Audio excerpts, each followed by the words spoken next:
নমস্কার, আমি সুপর্ণা বলছি আমার ছাদ বাগান থেকে। আপনাদের সবাইকে শুভেচ্ছা জানিয়ে আজকে ভিডিওটা শুরু করছি।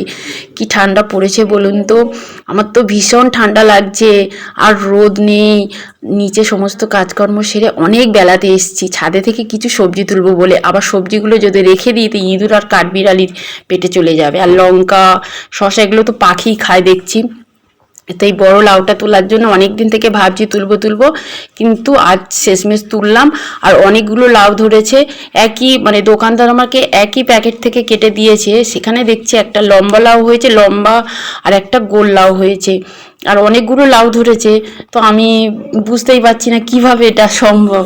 কিন্তু লাউয়ের রঙটা কিন্তু একই রকম, শুধু আকারটা লম্বা আর একটা গোল হয়েছে। আর লাউ গাছের জন্য না একটু বড় জায়গার মাটি একটু বেশি হলে ভালো হয়, কারণ লাউ গাছের খাবারটা অনেক দরকার। তো সেই জন্য ওরা বড় জায়গা পেলে, অনেকটা মাটি পেলে সেখান থেকে কিন্তু খাবারটা ওরা ভালোভাবে নিতে পারে। আর লাউ গাছের ফলনটাও খুব ভালো হয়। আর আগেই দেখলেন যে মূলো গাছে বীজ ভর্তি হয়ে গেছে, ওই জন্য গাছটা ঝুলে পড়েছে। যত এসে আমি ওকে গুটিয়ে ভালো করে বেঁধে দিই তাও হেলে যাচ্ছে। আর বীজগুলো বেশ পুষ্ট হয়েছে। তো আর বছর এর থেকে গাছ করতে পারবো। আর এখানে ওলকপিটা ওই যে বলেছিলাম, গুটি যখন বাঁধছিল তখনই ওরকম 3 ফাঁক হয়ে গেছিলো। তো আমি ভাবতেই পারিনি যে খাবার মতো বড় হবে। এমনিই রেখে দিয়েছিলাম, বলি মরে যাবে, আর নাহলেই থাকলে যদি বা হয়তো ভালো।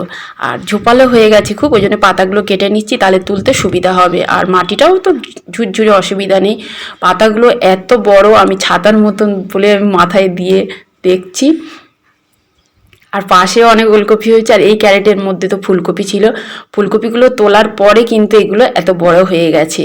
আর ওলকপিটা তুলতেও বেশ ভালো লাগছে, তবে গাছটা একটু বাঁকা মতো হয়েছিল, ওই জন্য গোড়া সমেত তুলতে হলো, নালে ভেঙেই নিতাম। আর দেখুন ওলকপিটা কি সুন্দর হয়েছে। সব ছাদ বাগানে দেখেছেন গোল ওলকপি, আর আমার ছাদ বাগানে দেখুন ওলকপিটার আকার দেখুন। বেশ ভালো না? বেশ ভালো লাগছে। বেশ বড় হয়েছে, কিন্তু আরেকটু বড় হতো। তবুও তুলে নিলাম, ভাবলাম যদি খারাপ হয়ে যায়, এটা খাবার মতো হয়েছে, তুলে নিই। আর এই পাশে এখানেও ওলকপিগুলো বড় বড় হয়েছে, তুলবো বলে তারপর না থাক, ফ্রিজে তো অনেক সবজি আছে, শুধু শুধু বাগান থেকে কেন সবজিগুলো তুলে নষ্ট করব। আর এখানে শশা গাছে ফুল ভর্তি হয়ে গেছে। আগে তো শশা হয়েছিল, পাখি কেটে কেটে ফেলে দিয়েছিল। আর এখানে স্ত্রী ফুল আর পুরুষ ফুল ভর্তি হয়ে গেছে। আর শশা ফুলগুলো দেখতে দেখুন, গাছ ভরে ফুল এসছে, আর শশাও দেখছি এসছে। জানি না এবারে পাবো কি। আর গাছগুলো মাচার উপরে উঠবে না, উঠে সব নিচেই নেমে যাচ্ছে, ওদের উপরে ওঠার ইচ্ছা নেই। আর এই শশা গাছেও ফুল ভর্তি হয়ে গেছে গোড়াতে। আর একদম ডোগাতে দেখছি একটা শশা, মানে স্ত্রী ফুল।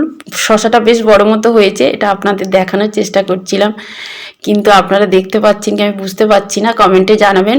আর এত কুয়াশা, এত বেলা হয়ে গেছে তাও এত কুয়াশা।